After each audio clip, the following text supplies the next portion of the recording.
А почему ты не разрешаешь себе? Потому что ну, больно внутренним органам просто. Ну давай это сам. Все, солнышко, все, едем. Мама, ты как платишь? Я люблю тебя, я родила тебя заново. Что мне, есть пончик.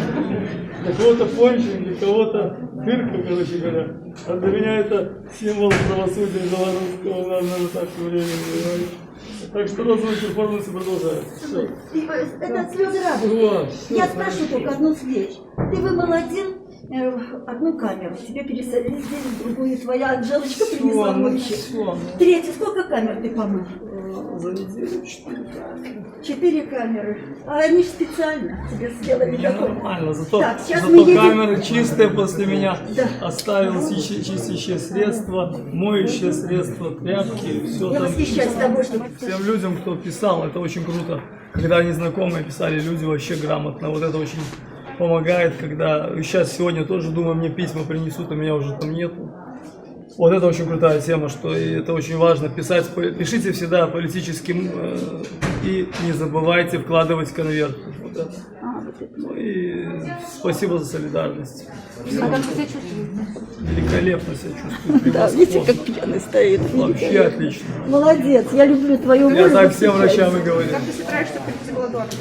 Вот сейчас мы на скорую. Я голодал уже не один раз. Последний раз я голодал, правда, не по сухому, а по... Ну, голодал в августе, когда мне дали 10 суток прошлого года. А по сухому я голодал последний раз в 2012 году, когда опять же Наталья Григорьевна меня судила по административным делам. Надо медленно выходить. Я тогда 10 суток голодал. Тяжело было, но за 2 недели я вышел.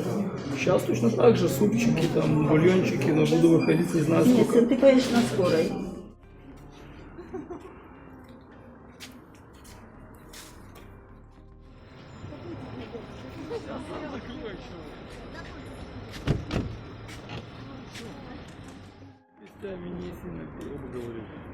Я знаю, тяжко.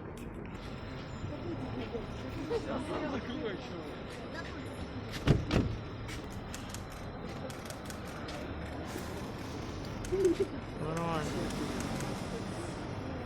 Вот, смотрите, какая стена.